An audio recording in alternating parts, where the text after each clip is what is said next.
कभी कभी हम जीवन में ऐसी इच्छाएं रखते हैं जो हम किसी से नहीं कह पाते। न शब्द होते हैं न प्रार्थना, बस एक भाव होता है, शांत और सरल। यह कथा बाबा जी के एक पुराने भक्त के अनुभव से जुड़ी है। वह पहली बार आश्रम आए थे। श्रद्धा थी लेकिन समझ कम थी। वह बस देख रहे थे, सीख रहे थे।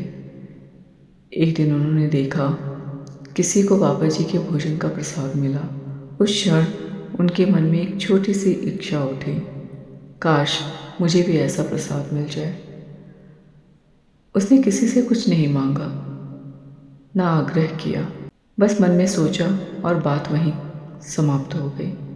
लेकिन सदगुरु के सामने कुछ भी छुपा नहीं है। अगले ही दिन एक सेविका उनके पास गई और उनके हाथ में ढकी हुई थाली दी और कहा, यह प्रसाद बाबा जी ने आपके लिए भेजा है। भक्त स्तब्ध रह गया।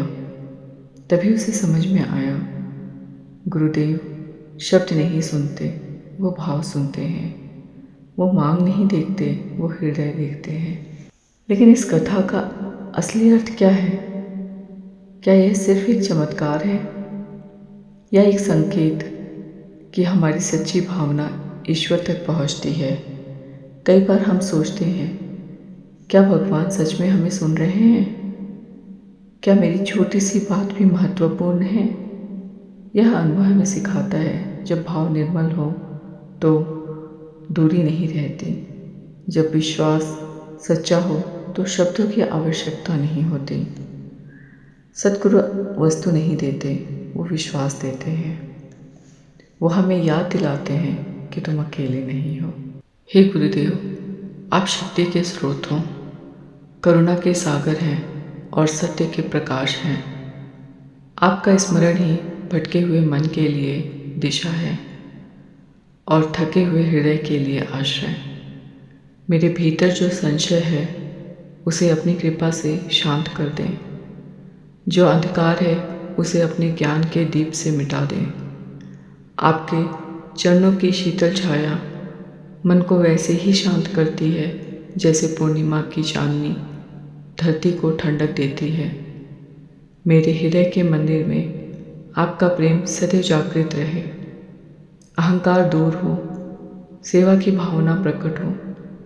इस कलयुग के उलझनों में जब मन दिशाहीन हो जाता है, तब आपका नाम ही मेरा सहारा बनता है। हे गुरुदेव, मुझे ऐसा विवेक दे कि मैं माया में ना उलझूं और ऐसा विश्वास दे कि हर परिस्थिति में मैं आपको याद रख सकूं। मेरे विचार शुद्ध हों, मेरे कर्म पवित्र हों और मेरा जीवन आपकी महिमा का प्रतिबिंब बन जाए। आप ही आशा हैं, आप ही पथ हैं और आप ही परम शरण हैं। नीम करैल बाबा महाराज की जय।